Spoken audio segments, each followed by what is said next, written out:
Bien, a continuación llevaremos a cabo la presentación de un ejercicio tomado de la Survey acerca del tema de magnetismo. Nuestro equipo de trabajo está conformado por quien les habla, John Alexander Martínez, de la carrera de Química. Hola, mi nombre es Ingrid Patena Montenegro Triana, actualmente estudiante de Ingeniería Industrial en la Universidad Industrial de Santander. Y por Gabriel H. Díaz, estudiante de Ingeniería Industrial. Continuemos. A continuación se muestra el ejercicio seleccionado al cual se le llevará su respectivo desarrollo y posterior análisis. Comencemos. Un campo magnético uniforme de magnitud 0.150 teslas está dirigido a lo largo del eje positivo X. Un positrón que se mueve a 5 por 10 a la 6 metros por segundo entra en un campo siguiendo una dirección que forma un ángulo de 85 grados con el eje X. Se espera que el movimiento de la partícula sea helicoidal, como ya se vio en la teoría, y en este ejercicio nos piden calcular el paso y el radio r de la trayectoria. Como se puede observar en el gráfico, se observa el vector velocidad formando un ángulo de 85 grados con el eje X, que es por donde se extiende el campo magnético. El movimiento de esta partícula genera un radio y a lo que se le conoce como paso, que es la distancia entre círculo y círculo generado por la trayectoria de esta partícula a lo largo del campo magnético.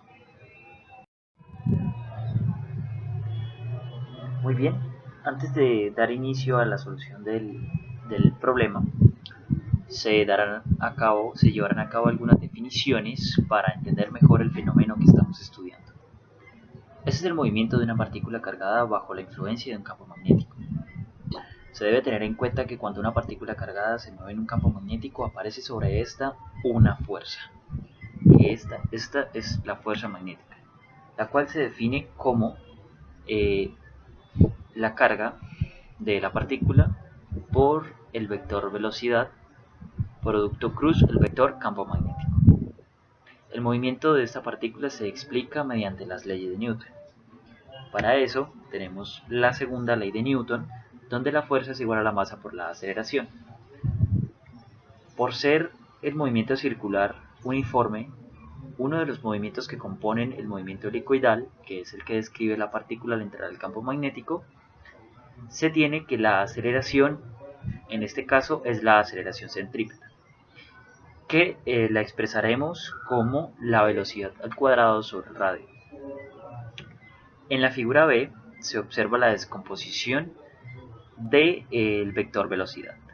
Entonces, en sus componentes en X y en Y, siendo la componente en X paralela al campo magnético y en Y perpendicular a este.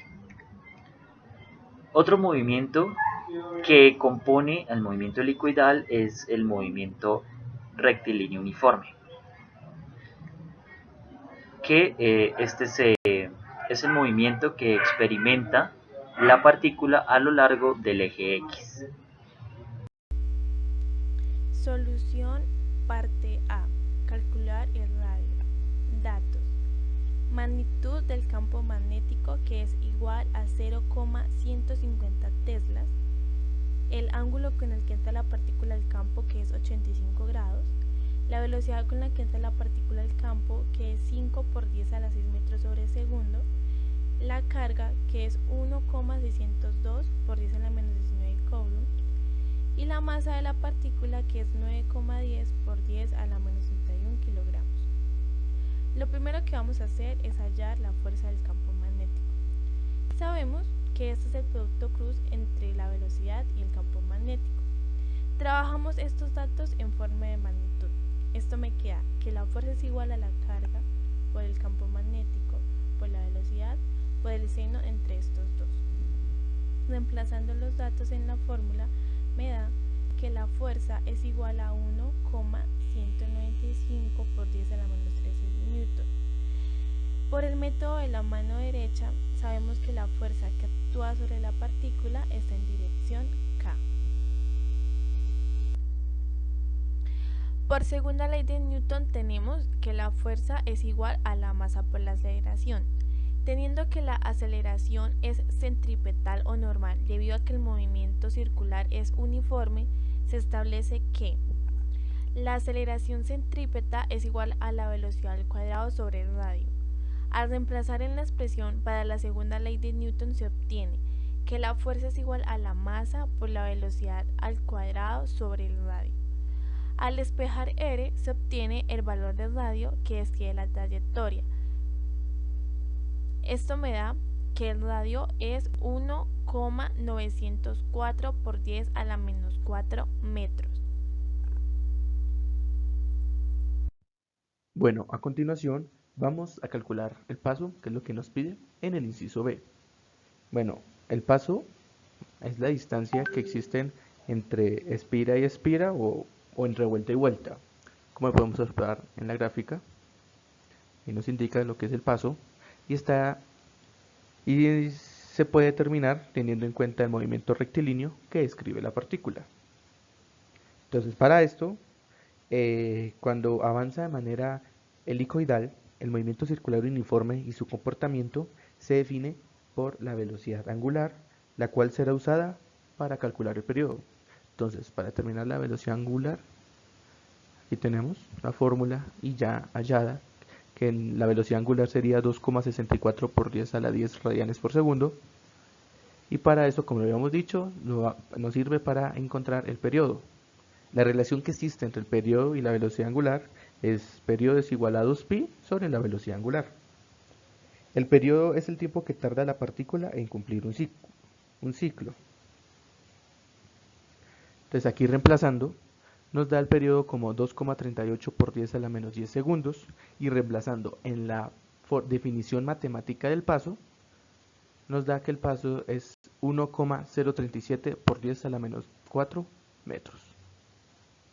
Bien, a continuación en el siguiente simulador se llevará a cabo el estudio de los parámetros anteriormente establecidos, hallados en el ejercicio, que fue el radio y el valor del paso. En este simulador lo que vamos a simular es el movimiento helicoidal que experimenta una partícula al ingresar en un campo magnético constante.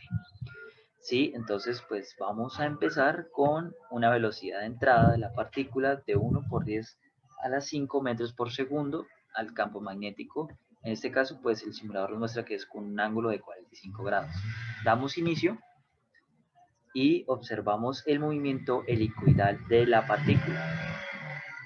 En este caso, el radio es cercano a 0,5 centímetros y también tengamos en cuenta el paso o la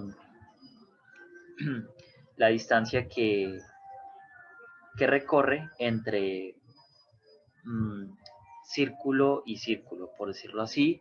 Tomemos por aquí de ir de esta punta a esta otra punta.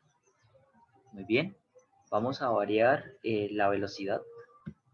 Variamos la velocidad, damos en nuevo y vamos a darle en iniciar. Como se puede observar, el radio varió al aumentar la velocidad. El radio aumentó considerablemente y también lo ha hecho el paso. Si podemos observar, tal vez no se note mucho la diferencia, pero el paso también aumenta. En este caso, el periodo se mantiene constante, puesto que el campo magnético, la carga y la masa se mantienen constantes. De esta manera establecemos entonces que el radio